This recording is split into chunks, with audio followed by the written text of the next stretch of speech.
கழகத்தினுடைய ஆற்றல் மிக்க பொதுச் செயலாளர் அவர்களை வணங்கி மேடையிலும் எதிரிலும் அமர்ந்திருக்கிற கழகத்தினுடைய அனைத்து நிர்வாகிகளுக்கும் எனது வணக்கங்களை தெரிவித்துக் கொள்கிறேன். ஒரு சிறப்பான காலகட்டத்திலே இந்த பொதுக்குழு கூட்டப்பட்டிருக்கிறது.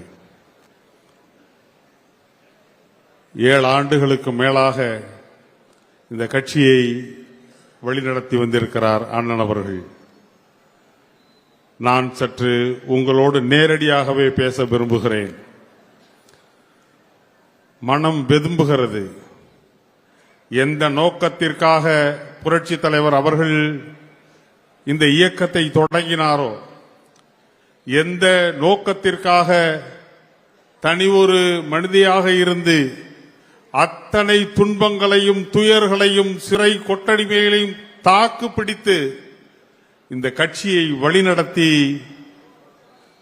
தன்னுடைய ஆயுள் முழுவதையும் இந்த கட்சிக்காக புரட்சி தலைவி அம்மா அவர்கள் கொடுத்தாரோ,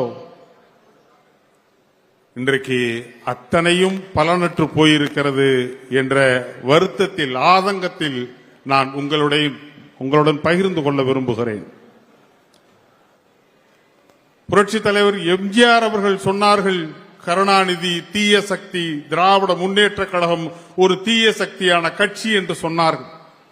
அதனையே புரட்சி தலைவி அம்மா அவர்கள் வழிமொழிந்தார்கள்.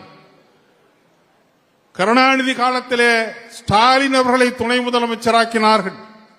புரட்சி தலைவி அம்மா அவர்கள் தமிழ்நாட்டின் மேடைகளில் பட்டி தொட்டிகளில் எல்லாம் அதனை விமர்சித்து பேசினார்.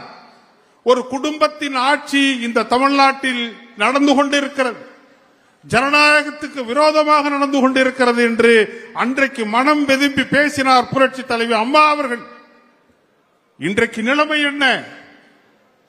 இந்த குடும்பத்தின் இந்த அராஜக ஆட்சியை, வாரிசு அரசியலை இன்னும் எத்தனை நாளைக்கு நீங்கள் பொறுத்துக் கொண்டிருக்க போகிறீர்கள் என்று நான் உங்களை பார்த்து நேரடியாகவே கேட்க விரும்புகிறேன்.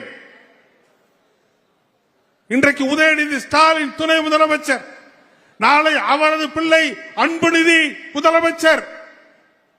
இதுதான் ஜனநாயகமா? இதனை வேடிக்கை பார்ப்பதற்கு தான் இத்தனை தியாகங்களை செய்து கொண்டு அண்ணன் அவர்கள் இந்த கட்சியை நடத்தி கொண்டிருக்கிறாரா? இதனை முறியடிக்க நாம் என்ன செய்து கொண்டிருக்கிறோம் என்பதை சிந்தித்து பாருங்கள் என் அன்பு தோழர்களே. அண்ணன் அவர்கள் நமக்கு மிகவும் நெருக்கமானவர், அன்பிற்குரியவர், வழிநடத்துவதற்கு அத்தனை திறமைகளும் ஆக்க நுணுக்கங்களும் கொண்டவர். அதில் எந்தவித மாறுபட்ட கருத்தும் இல்லை. அண்ணனுக்கு நாம் விசுவாசமாக இருக்கிறோம். அவருக்கும் நமக்கும் இடையே எந்த பிணைவும் இல்லை. 7 ஆண்டு காலமாக நாம் சொல்லிக் கொண்டு வருகிறோம்.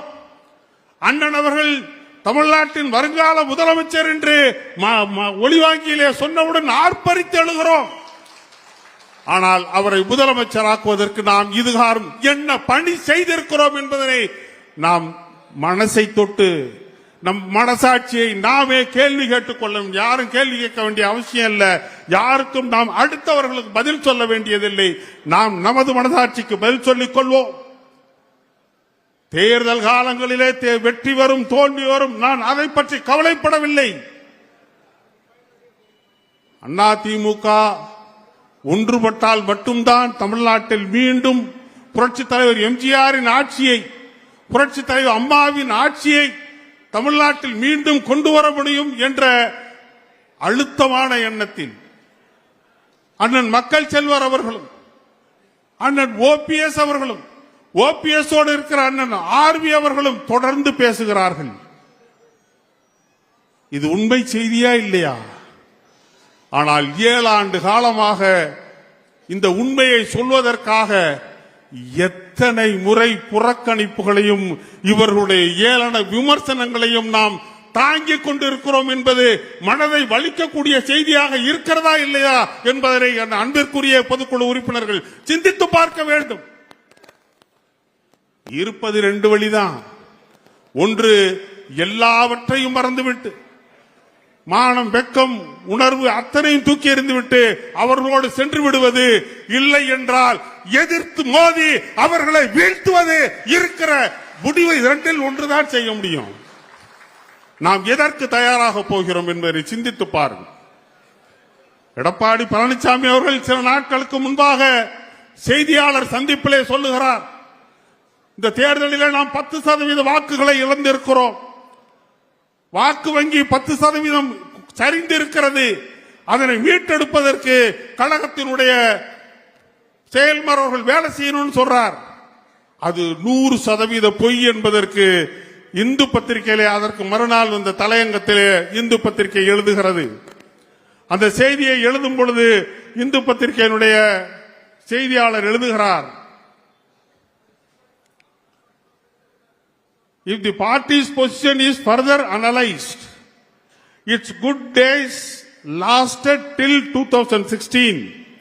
In other words, so long as Jayalalitha was alive, it suffered a considerable fall in 2019 and recovered 2 years later. However, from 2021 to 24, the party has suffered around 46% of votes. 46% வாக்குகளை அண்ணா திராவிட முன்னேற்ற கழகம் இழந்திருக்கிறது. இதனை மீட்டெடுப்பதற்கு அவர்கள் கையில் எந்தவித திட்டமும் இல்லை என்று சொல்லுகிற அதே கட்டுரையிலே அவர் எழுதுகிறார். மீண்டும் எப்படியாவது கூட்டணியை அமைத்து விடுவார் எடப்பாடி பழனிசாமி அவர்கள் என்று கட்சியினுடைய நிர்வாகிகள் கருதுகிறார்கள் என்று அந்த கருதுகிறார்கள் என்ற செய்தியும் எழுதிவிட்டு இந்த பத்திரிகையில் எழுதுகிறார்கள்,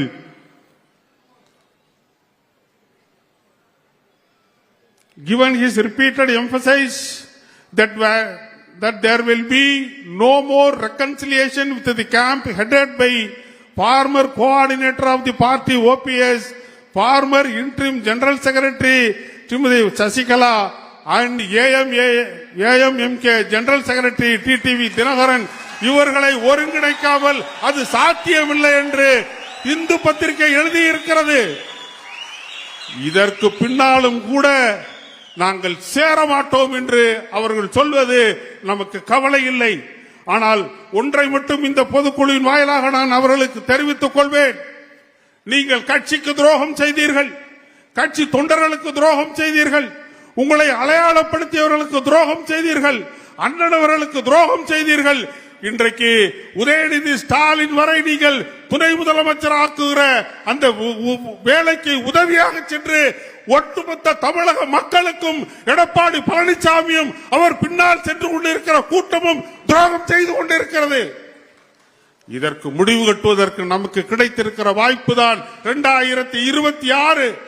என் அன்பார்ந்த உறவுகளே, உங்கள் முன்னால் நான் ஒரு செய்தியை சொல்ல விரும்புகிறேன். இனி அண்ணன் அவர்களே, ஒன்றுபடும் காலம் வரும்பொழுது ஒன்றுபடுவோம். ஒன்றுபட வாய்ப்பில்லாத தருணத்தில் நாம் ஒன்றுபடுவோம். இனி பேசி தெரிய வேண்டியதில்லை. 26 தனித்து களம் காணுவோம். எடப்பாடி கூட்டத்தை ஒட்டுமொத்தமாக இந்த நாட்டில் இருந்து துட்டை தெரிவோம். அதுதான் நமக்கு 26 இலக்காக கொள்ளுவோம் என்று இந்த பொதுக்குழுவில் தெரிவித்துக் கொண்டு வாய்ப்புக்கு நன்றி கூறி முடிக்கிறேன். நன்றி, வணக்கம்.